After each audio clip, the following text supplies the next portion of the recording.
Διψάμε για γνώση. Σε δίψασέ μας. Τελείως τώρα. Νάτος ο παραγωγός, νάτος ο έμπορας, ο φρουτέμπορας. Έχω από πίσω μου και τα ζαρζαβατικά, δεν τα βλέπετε? Αλεξάνδρα. Δεν θα μιλήσω όσο κάνεις γασά. Το ξέρω. Συγγνώμη. Δεν με νοιάζει. Εγώ δεν λέω τίποτα. Λουλουδάκι μου. Κοπελό μου. Εσύ που μου καταστρέφεις τη ζωή. Που ήμουν 9 και γέρασα. Που έφαγα τα καλύτερά μου χρόνια. Πιπ, ριζικά. Πιπ, μοίρες. Με το δικό μου πιτς. Το φάγανε οι ψήρες.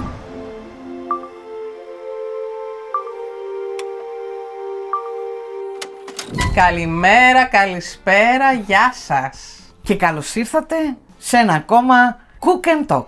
Σήμερα μαγειρεύουμε πατατοσαλάτα με 2 τρόπους και μιλάμε Για το Umschulung, δηλαδή την αλλαγή επαγγέλματος που έκανα και πώς βρέθηκα να δουλεύω στην πληροφορική. Και εννοείται την πατατοσαλάτα τη φτιάχνουμε γιατί πολλές μας ζητήσατε τη συνταγή. τη δική μου συνταγή. Και τη σβάμπικη που τρώμε εδώ στην Βάδη Βιτεμβέργη. Δεν ξέρω άμα σε άλλες περιοχές της Γερμανίας την τρώμε έτσι όπως τη φτιάξουμε. Και πάμε σιγά σιγά να ξεκινήσουμε με το μαγείρεμα, αν και έχουμε κάνει προετοιμασία. Έχουμε βράσει τις πατάτες και για τις 2 πατατοσαλάτες. Καθαρίσαμε πατάτες, βράσανε, τις έχουμε περιμένουνε ζεστές για να τις κόψουμε, γιατί κάθε πατατοσαλάτα έχει διαφορετικό κόψιμο στην πατάτα. Θα ξεκινήσουμε από τη δική μου που είναι πιο εύκολη, που πιο πριν, για να μην περιμένετε, κόψαμε ένα έτσι λίγο αλμυρό σκληρό τυράκι, γραβιέρα. Τι άλλο είναι σκληρό έτσι, Αλεξάνδρα? Κεφαλοτήρι, ό,τι αρέσει στον καθένα. Κόψαμε αλαντικά, βασικά ένα αλαντικό βάλαμε και αυτό είναι λίγο σάπιο από την κονσέρβα, το γνωστό, ξέρετε. Luncheon meat. Αν δεν σας αρέσει αυτό και έχετε ωραίο βραστό ζαμπονάκι, πολύ ωραίο, ένα αλαντικό τέτοιου τύπου ας πούμε, βάζουμε. Ξινό αγκουράκι έχω ψιλοκόψει ήδη.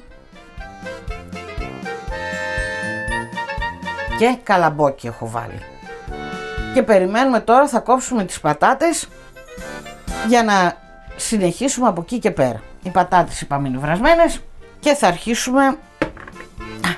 Εδώ είναι κιόλας τα υπόλοιπα υλικά μέχρι να μπουν και οι πατατούλες εδώ μέσα για να βάλουμε μετά και τα υπόλοιπα. Τα αφήνουμε στην άκρη αυτό.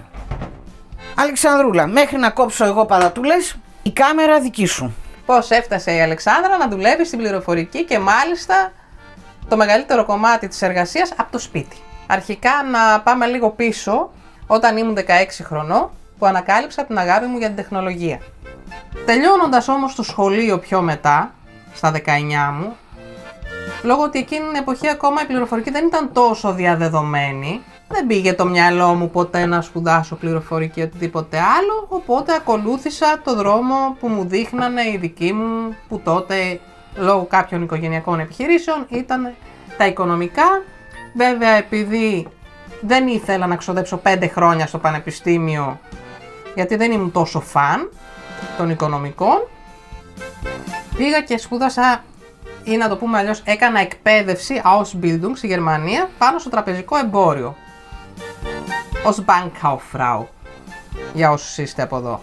Με το που τελειώνω τη σχολή, τρελή και παλαβή εγώ για την Ελλάδα, τα παρατάω όλα εδώ πέρα, παίρνω βαλίτσες και φεύγω το 2002, στα 21 μου. Πάω Ελλάδα, εκεί όμως το πτυχίο μου δεν είχε κάποια αξία. Ήταν σαν να μην έχω κανένα επάγγελμα απολύτως. Εν πάση περιπτώσει δεν στέριωνα πουθενά, συνέχεια άλλαζα δουλειές.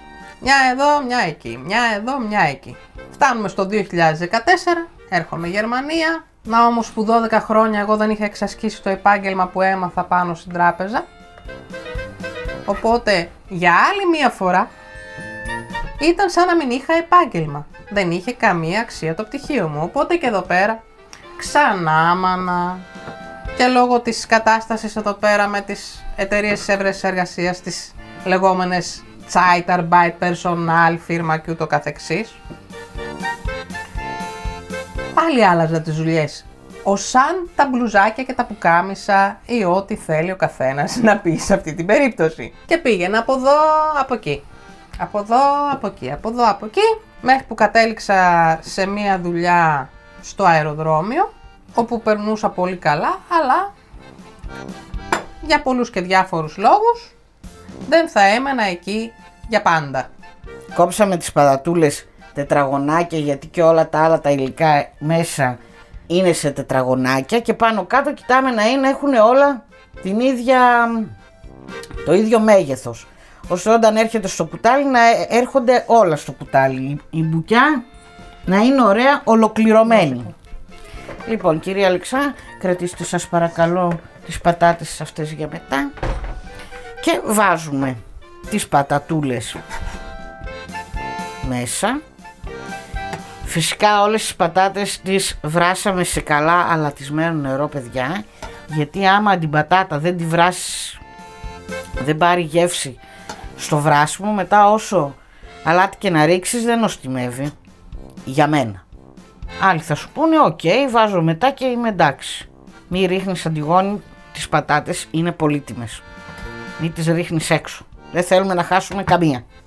Πρέπει να έχει από πίσω τώρα μια, δυο, τι έχει. Όχι, τίποτα. Καμία. Α, τι λέει ρε παιδί μου. Εδώ μέσα, αφού είμαστε ωραίες και τακτοποιημένες, θα βάλουμε λάδι, δεν βγάλαμε, λάδι. Στάζουμε ολίγον λαδάκι. Τόσο φτάνει. Ολίγον λεμονάκι. Άμα έχετε φρέσκο, στάξτε λίγο. Μαγιονεζούλα. Θα κοιτάξουμε να μην βάλουμε πολύ, γιατί σκοπός είναι να μην κολυμπάει η πατάτα μέσα στη μαγιονέζα, απλά να πάρει τη γεύση της. Γι' αυτό δοκιμάζουμε και βάζουμε λίγο. Λοιπόν, για αρχή νομίζω είναι καλά. Και μετά θα δοκιμάσουμε και αλάτι πιπέρι. Άλλοι βάζουν και μουστάρδα, εγώ δεν βάζω, γιατί έχει λίγο ξυνήλα από τα γκουράκια του τρουσί, και μετά με την μουστάρδα έρχεται και ξυνίζει περισσότερο. Έχουμε βάλει και το λεμόνι. Τις πατάτες τις βάζω τελευταίες ζεστές, γιατί ρουφάνε και την τέτοια. Ρουφάνε και το λαδάκι, ρουφάνε και τη μαγιονέζα και γίνονται νοστιμούλες. Λίγο ακόμα θα βάλω. Ανακατεύουμε καλά. Έχουμε πάρει Βάλαμε τη μαγιονέζα. Πήραμε πατάτες να μην λιώνουν, με λιγότερο άμυλο. Έτσι δεν είναι? Αυτές που περισσότερο νομίζω είναι το fest kochend. Είναι αυτές που βράζουν και γίνουν σκληρές. Είναι αυτές που βράζουν και δεν χάνουν που δεν λιώνουν πολύ. Γιατί εδώ τις χωρίζουν. Είναι αυτές που στο μαγείρεμα διαλύονται τελείως. Είναι αυτές που ψιλοδιαλύονται. Και είναι αυτές που κρατάνε το σχήμα τους, όσο και να βράσουν. Κουταλάκι έξτρα να δοκιμάσει η μαγείρισα, για να βάλουμε τα αλάτια και τα πιπέρια. Έλα, εμείς παιδιά τρώμε τώρα από μέσα, γιατί έτσι κι αλλιώς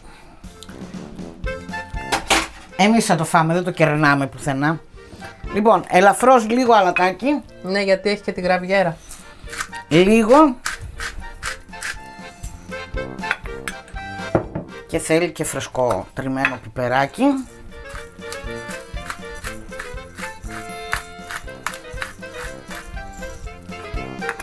Και αν έχετε και κανένα βρασμένο αυγουλάκι, παιδιά, κόψτε και το αυγουλάκι. Θα δώσει μία έξτρα γεύση και μία έξτρα χολυστερίνη. Ή άμα τη φτιάξετε για συνοδευτικό το Πάσχα που έχουμε ένα σκασμό αυγά, στολίστε την. Και είναι και πολύ ωραίος μεζές για μια μπυρίτσα. Εσύ λες όλα αυτά και εμένα ήδη μου τρέχουν τα σάλια. Ελπίζω να μην ακούγεται τόσο έντονα. Έτοιμη. Η δική μου η πατατοσαλάτα είναι αυτή. Η συνταγή. Όλα με το μάτι. Δεν είμαστε εδώ συνταγολόγιο, γιατροί, να γράφουμε συνταγές. Μαγειρεύουμε, δοκιμάζουμε και συνεχίζουμε με βάση το στόμα μας. Τι μας αρέσει, τι δεν μας αρέσει να διορθώσουμε, τι μας αρέσει να αφήσουμε, τι θέλουμε έξτρα να προσθέσουμε. Και τώρα κόβω εγώ πατατούλες, συνεχίζει η Αλεξάνδρα με την ιστορία της. Που λέτε, τελευταία δουλειά που είχα φτάσει μέχρι τότε ήταν στο αεροδρόμιο. Δούλευα στον έλεγχο επιβατών, χειραποσκευών, βαλίτσων και όλα αυτά τα on που όλοι και όλες έχουμε δει όταν ταξιδεύουμε με αεροπλάνο, όταν περνάμε από έλεγχο. Πολύ ωραία δουλειά, πολύ ωραίο περιβάλλον. Θα το ξανά έκανα ευχάριστα, λίγο βάρβαρο ωράριο γιατί έπρεπε να ξυπνάω στις 2 το χάραμα για να είμαι στις 4 η ώρα εκεί. Και επειδή τελείωνε το συμβόλαιό μου μετά από 1,5 χρόνο που δούλευα εκεί και δεν μου το ανανεώσανε, και εκείνη την εποχή ψαχνόμουν λίγο επαγγελματικά τι θα γίνει για να αλλάξω επιτέλους αυτή την έρμητη μοίρα μου, που επάγγελμα είχα και επάγγελμα δεν είχα, άρχισα να κοιτάω στο ίντερνετ πώς μπορώ να τρυπώσω στην πληροφορική. Κάτι που, να σημειώσουμε, το είχα ξαναπροσπαθήσει 10 χρόνια πριν στην Θεσσαλονίκη, που πήγα 1 χρόνο σε ΕΠΑΛ πάνω στην πληροφορική και μετά, επειδή έπρεπε να εργαστώ, δεν μπορούσα να συνεχίσω τη δεύτερη χρονιά γιατί δεν άντεχα να τα κάνω και τα 2 συγχρόνως. Άλλοι μπορούν, εγώ δεν μπόρεσα, δυστυχώς. Οπότε κοιτώντας το ίντερνετ, ψάχνοντας, βρήκα μία σχολή που προσέφερε την εκπαίδευση ή αλλαγή επαγγέλματος πάνω σε αυτό που ήθελα να μάθω εγώ, δηλαδή ως τεχνικός υπολογιστών, δικτύων και ούτω καθεξής, γιατί εδώ πάει λίγο πιο βαθιά από ό,τι στην Ελλάδα, μπαίνεις και σε σερβερς και ούτω καθεξής, να μην σας ζαλίζω τώρα πολύ με τεχνολογικά. Το είδα, το βρήκα και ήρθε η ώρα να πάω στο σύμβουλο στο γερμανικό ΑΕΔ, στο Arbeitsamt. Αυτό, παρένθεση, για όσους δεν το γνωρίζουν, εδώ πέρα υπάρχει το σύστημα και η υποχρέωση του εργαζόμενου, όταν ξέρει ότι λύγει το συμβόλαιό του, το αργότερο 3 μήνες πριν τη λήξη του συμβολέου, να παρουσιαστεί στον ΟΑΕΔ και να μπει στις λίστες των ανέργων ή τύπου ότι αναζητάς εργασία. Αλλιώς δεν μπαίνεις ταμείο. Δεν σου δίνουν χρήματα αλλιώς, άμα δεν τηρείς αυτούς τους κανόνες. Και έφτασα σε αυτό το διάστημα εγώ, στους 3 μήνες πριν τη λήξη του συμβολέου, είχα γραφτεί ήδη στον ΟΑΕΔ, ήρθε η μέρα που μου έκλεισαν ραντεβού να πάω στον σύμβουλο εργασίας, του δείχνω αυτά που βρήκα στην έρευνά μου, τη σχολή που βρήκα, το μάθημα που ήθελα να κάνω, το επάγγελμα που ήθελα να μάθω.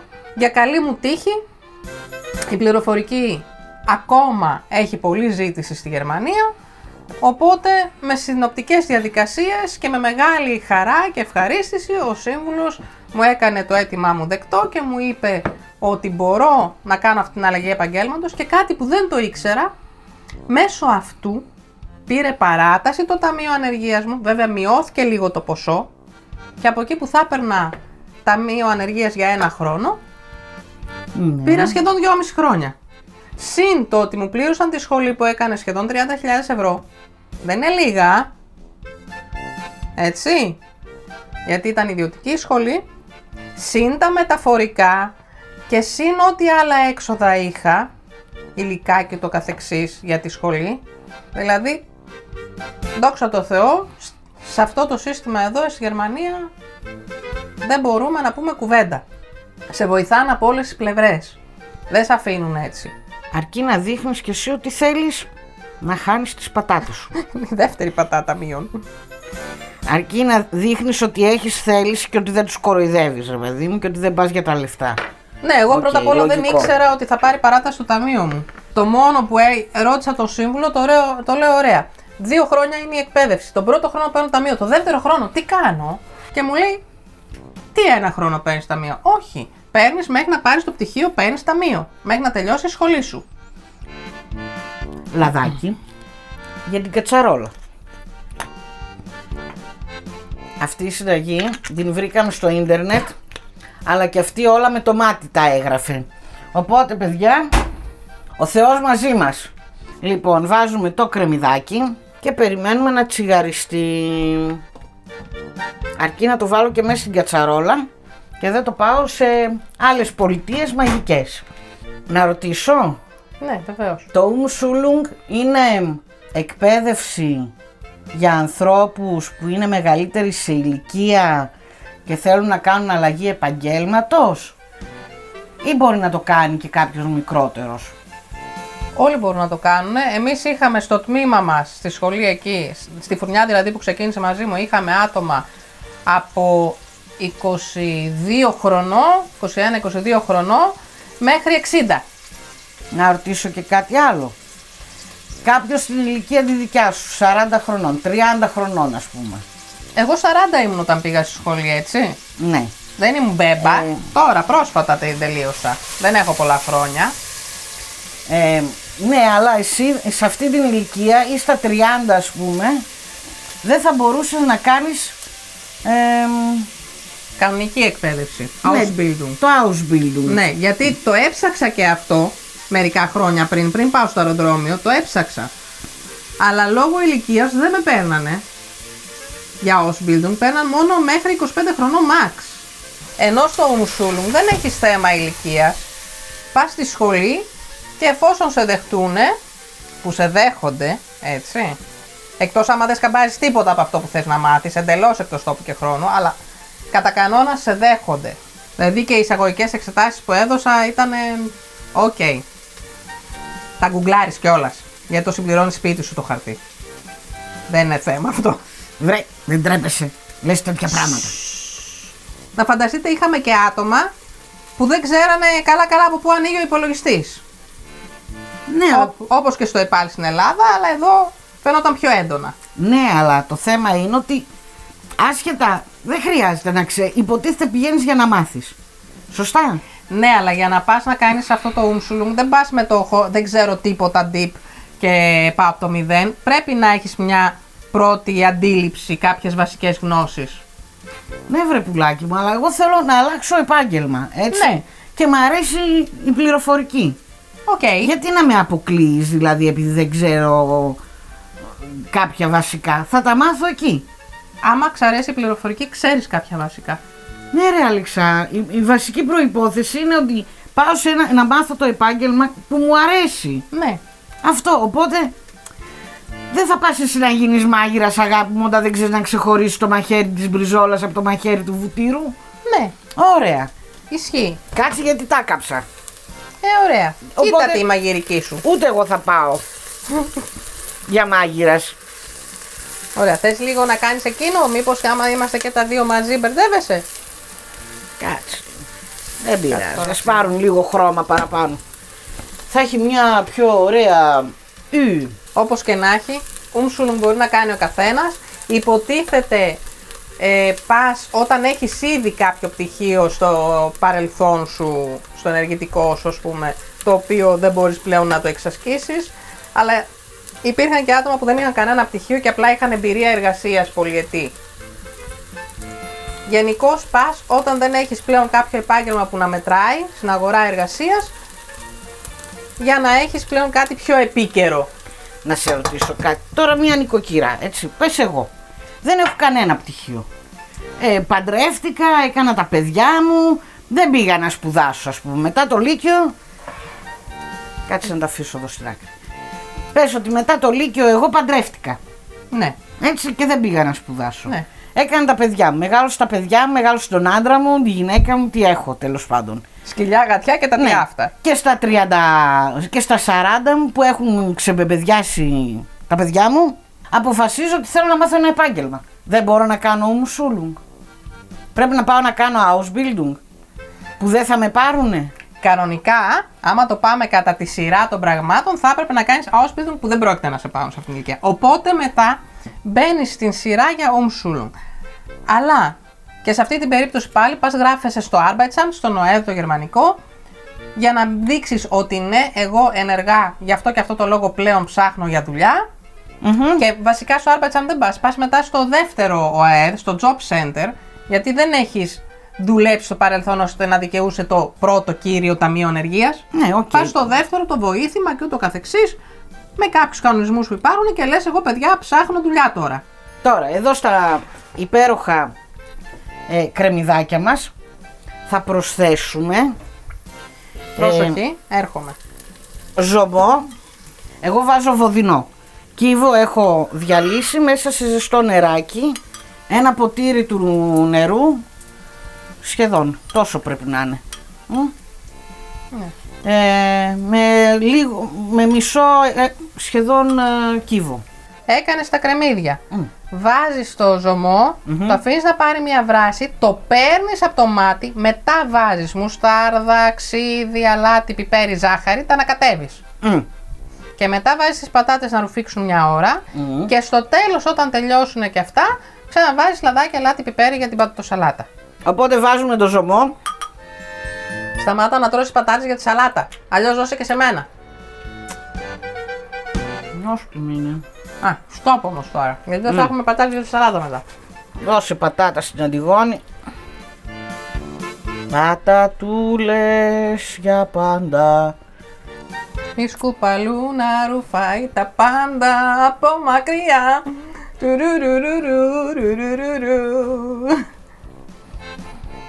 Όταν λέει μία βράση, αυτό είναι μία βράση. Ναι ρε παιδί, μία να κάνει έτσι, κλείστο. Ζαχαρίτσα, κάτσε να τη βάλουμε τώρα που είναι ζεστή. Είναι ζεστό το μάτι. Να βάλουμε πόση ζάχαρη? Δεν λέει. Δεν λέει, βάλε. Σε τίποτα εκεί δεν λέει, βάλε. Λοιπόν, εγώ θα βάλω 2 κουταλιές του γλυκού.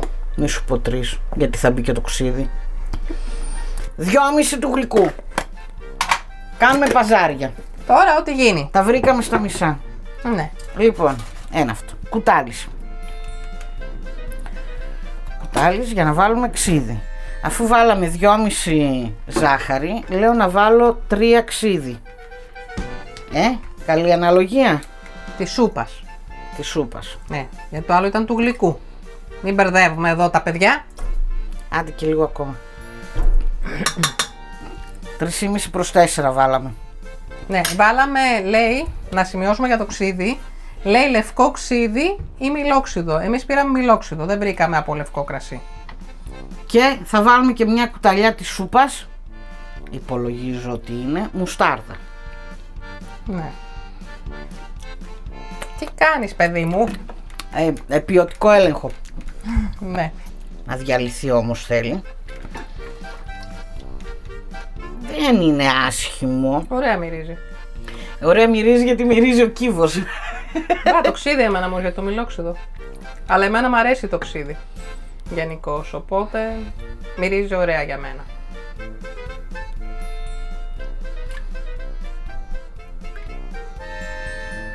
Λοιπόν, όσο διαλύθηκε τώρα η μουστάρδα, παιδιά,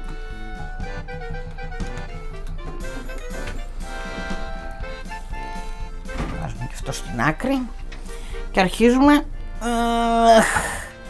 Περίμενε. Τι είναι? Αλάτι, πιπέρι. Δεν θα βάλεις? Άντε να βάλω πιπέρι, είναι καυτερή λίγο η μουστάρδα. Θα βάλει αλάτι όμως. Θα βάλω. Αφού έλεγε αλάτι, πιπέρι. Έλεγα αλάτι πιπέρι επειδή έχουν αλάτι και οι... Να τι δεν βάλαμε. Το αλάτι δεν το βάλαμε το τέτοιο. Ή έβαλα. Τι λες?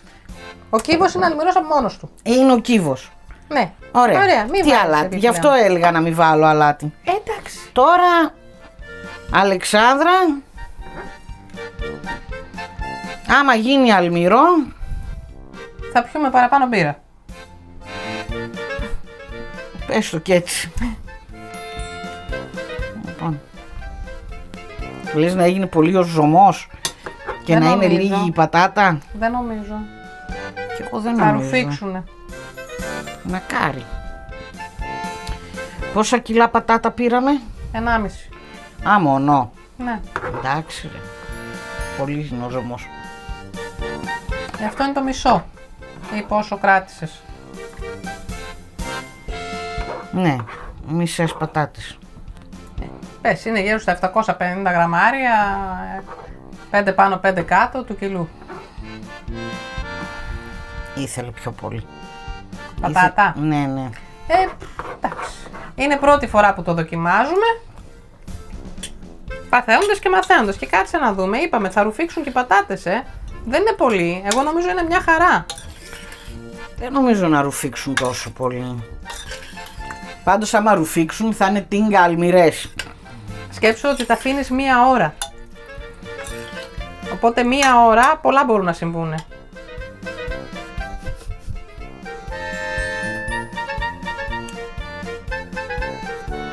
Τι είναι, τι είναι καλμυρί? Ξύδι θέλει. Ούτε ξύδι θέλει. Όχι, άστο. Άμα θέλει μετά συμπληρώνεις την ανάγκη. Για να δω. Κάτσε να σε δώσω με ζουμί. Γιατί υποτίθεται το ζουμί θα το ρουφήξουνε.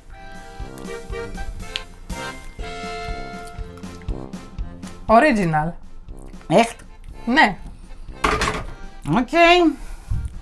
είναι τέλεια. Εδώ Το σβαμπάκι. το σβαμπόπεδο ξέρει. Κλείνουμε την κατσαρόλα και μένει 1 ώρα. Μένει για να ρουφήξουν οι πατάτες. Πού είχες μείνει, θυμάσαι? Είχα μείνει στο ότι πήγα στον σύμβουλο, δέχτηκε με χαρά να κάνω την αλλαγή επαγγέλματος και έτσι τσουπ πήγα, γράφτηκα στη σχολή, έκανα και τις εισαγωγικές εξετάσεις να είχαμε να λέγαμε, μην φανταστείτε τίποτα τρελά, τα είπαμε και πέρασα 2 σχεδόν 2,5 χρόνια αλλαγή επαγγέλματος μέσα στη σχολή, όπου άμα θέλεις και το κυνηγήσεις, σε βοηθάνε πάρα πολύ εκεί οι καθηγητές, η γραμματεία και ούτω καθεξής, ώστε και να βρεις εγκαίρως θέση πρακτικής, γιατί μέσα στα 2 χρόνια εκπαίδευσης, Umschulung, έχει 1 χρόνο πρακτική. Δηλαδή 1 χρόνο εγώ ήμουν σε μια εταιρεία και δούλευα πάνω σε αυτό που μάθαινα.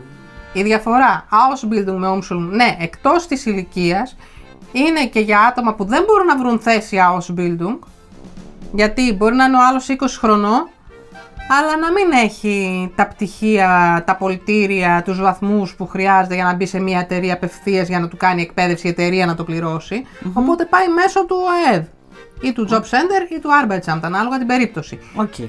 Μετέπειτα, ναι, είναι και το μέγεθος, δηλαδή ένα Ausbildung μπορεί να είναι από 2 χρόνια όπως έκανα εγώ στην τράπεζα, λόγω του ότι είχα πολιτήριο λυκείου, έως 4 χρόνια, που δεν ξέρω στην πληροφορική άμα είναι 3 ή 4 αυτή τη στιγμή.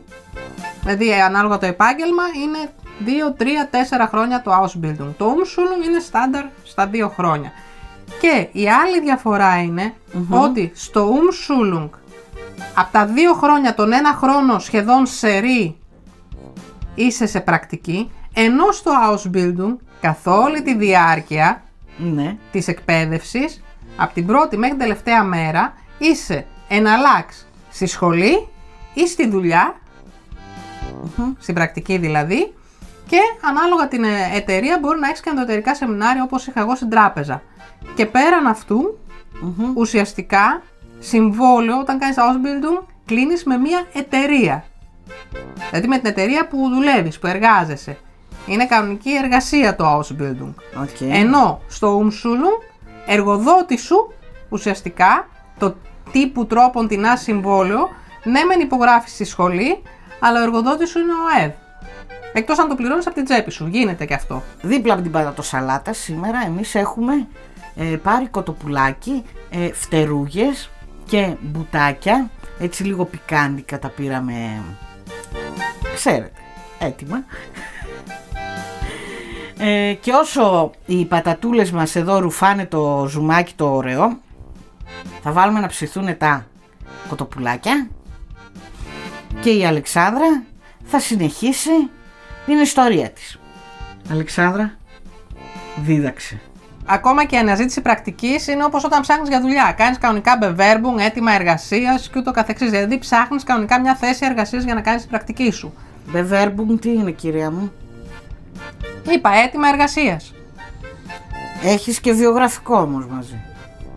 Ναι, είναι η διαδικασία που στέλνεις το βιογραφικό σου, τα χαρτιά σου και ούτω καθεξής. Πλέον όλα γίνονται ψηφιακά. Εγώ πριν φύγω από τη Γερμανία ήμουν ακόμα στον παλαιολιθικό τρόπο του ταχυδρομείου, που πλέον δεν ισχύει, το έμαθα και αυτό κατόπιν εορτής. Στα χρόνια μας, κυρία μου, αλλάξαν τα πράγματα, η τεχνολογία προχώρησε. Στη μοντέρνα εποχή. Στη μοντέρνα εποχή. Εν πάση περιπτώσει σου βοηθάνε, σου βγάζουν φωτογραφίες άμα χρειαστείς, σου φτιάχνουν το βιογραφικό σου, σου φτιάχνουν τη συνοδευτική επιστολή, σου δείχνουν πώς να τα γράψεις σωστά, τι πρέπει να προσέξεις και ούτω καθεξής, διορθώνουν άμα έχεις κάπου λάθη και έτσι βρίσκεις την πρακτική για να μπορέσεις να ολοκληρώσεις το Umschulung, γιατί χωρίς πρακτική δεν παίρνεις πτυχίο.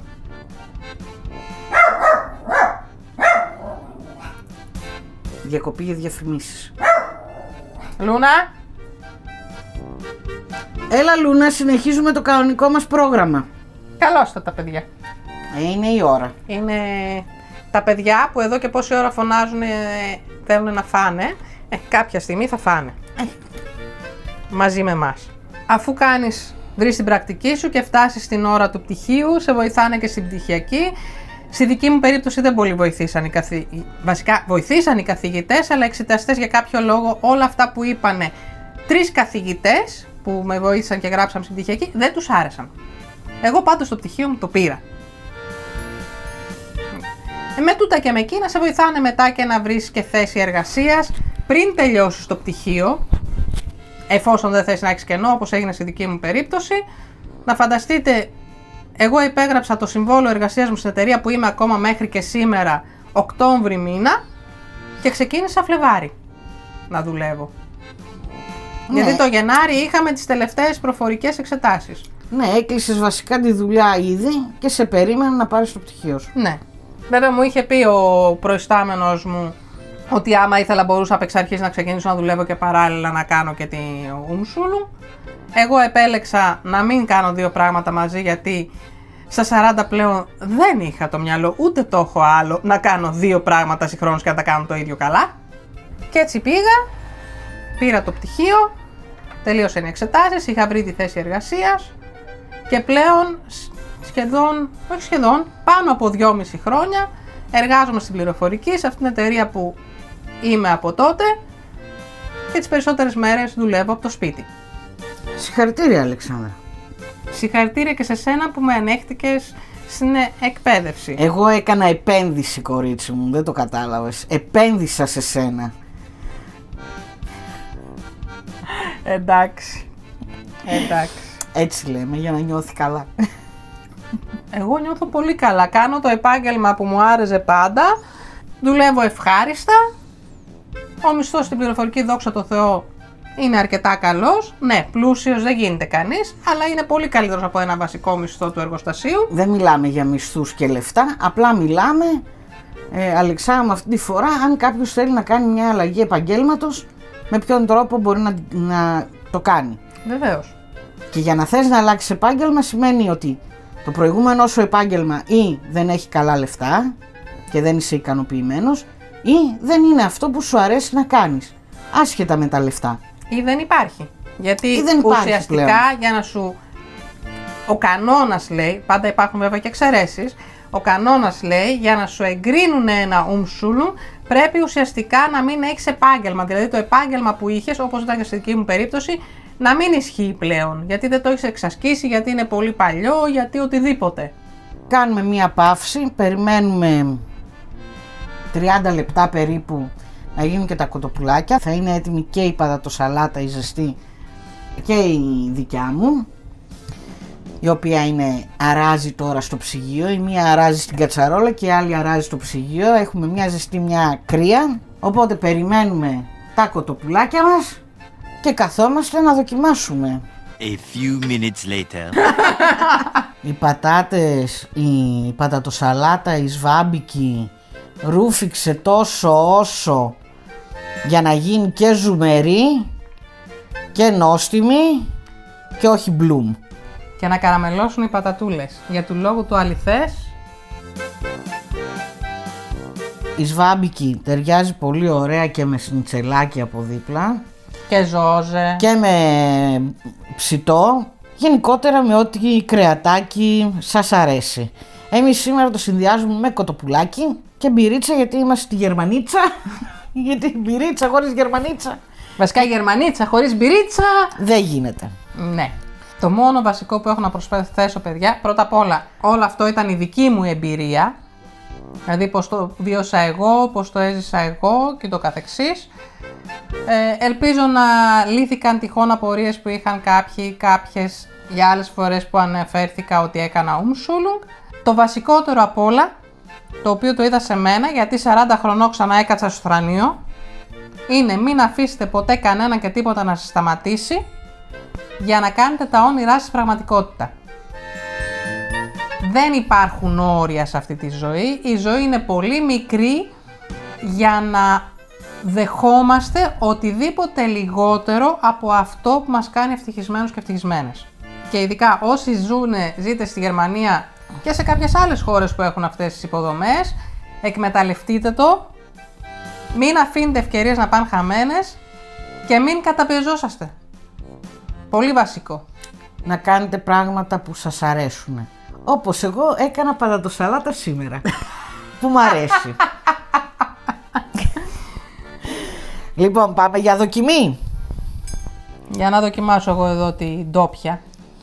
Για δοκίμασε ως ειδική, γιατί εγώ πρώτη φορά φτιάχνω και εδώ πέρα όσες φορές έχω φάει. Είναι η πιο light έκδοση της πατατοσαλάτας. Δεν έχει ιδιαίτερα εντάξει, λάδι. άμα θέλετε να το εμπλουτίσετε, μπορείτε να βάλετε μέσα και σπεκ, δηλαδή bacon και αυγό. Όπως και στην άλλη την εκδοχή της Αντιγόνης, μπορείτε να βάλετε και αυγό. Ναι, εμείς κάναμε την πιο light από όλες τις εκδόσεις. Δοκίμασε τώρα και τη δικιά μου να μου πεις την άποψη. Ναι, μια και δεν την ξέρω καθόλου. Δεν έχω πάει ποτέ ξανά. Καθόλου, για να δούμε σήμερα πώς είναι. Ναι, φάει και αυτή που έχει όλα τις τα λιπαρά. Δεν έχω αφήσει κανένα απ' έξω. Αλλαντικά τυριά για τους δικούς μας εκεί στη Θεσσαλονίκη. Ξέρετε, σαλάμια κασέρια. Σαλάμια κασέρια έχει, μαγιονέζες έχει. Αυγό δεν βάλαμε, δεν το full χολυστερίνη. Είμαστε στο 95% χολυστερίνη. Για να δοκιμάσω εγώ τι πέτυχα. Ζεστό είναι. Είναι τέλειο. Εμένα μου αρέσει αυτή η πατατοσαλάτα ζεστή, σβάμπικη. Την πέτυχα. Άτε ρε. Κάτσε να δοκιμάσω και τη δικιά μου την πέτυχα. Όχι. Πείτε όχι. Πείτε δεν την πέτυχες, άσε να τη φάει η Αλεξάνδρα. Για χειμώνα η ζεστή, η σβάμπικη. Πολύ ωραία. Για καλοκαίρι η δικιά μου. Μπαίνει και στο ψυγείο, είναι κρύα, τρώγεται ωραία. Ευχάριστα. Εγώ πάλι τα τρώω όλες τις εποχές, πολύ ευχάριστα. Εντάξει. Άμα θέλω κάτι πιο ζεστό, τα αφήνω ζεστό, ακόμα και τις Αντιγόνες. Άμα θέλω κάτι πιο δροσερό, το βάζουμε ψυγείο και το τρώμε κρύο. Όχι, η σβάμπικη είναι πολύ νόστιμη ζεστή. Κρύα δεν είναι τόσο. Περιορέξεως στην υγειά μας. Θα χαρούμε πολύ να δοκιμάσετε, να τις φτιάξετε όπως καταλάβατε. Γιατί δεν νομίζω ότι είμαι τόσο καλή στην περιγραφή. Όχι μόνο αυτό, παραλλαγές γίνονται, ξέρετε, όπως σε όλα τα φαγητά. Είναι θέμα, η γεύση είναι υποκειμενική, δεν μπορεί να είναι αντικειμενική, οπότε γι' αυτό και εγώ οποιαδήποτε συνταγή και να κάνω, άμα δω στην πορεία ότι κάτι δεν μου αρέσει, κάτι μου λείπει, φυσικά το πειράζουμε, το αλλάζουμε, το προσθέτουμε, να αφαιρέσουμε. Διορθώνουμε. Θα χαρούμε πολύ να ακούσουμε αν τις δοκιμάσατε, μία από αυτές ή και τις δύο, να μας πείτε τη γνώμη σας. Θα χαρούμε επίσης άμα ήδη φτιάχνετε μια από τις δύο, να μας πείτε τι αλλαγές μπορούμε να κάνουμε ώστε να μάθουμε κι εμείς περισσότερα. Και πέραν αυτού, όσοι έχετε κάνει κάποια αλλαγή στη ζωή σας επαγγελματική, ευχαρίστως να ακούσουμε, να διαβάσουμε και τις δικές σας ιστορίες και να τις συζητήσουμε. Και από εκεί και πέρα θα τα πούμε στα επόμενα. Καλή όρεξη! Καλή όρεξη!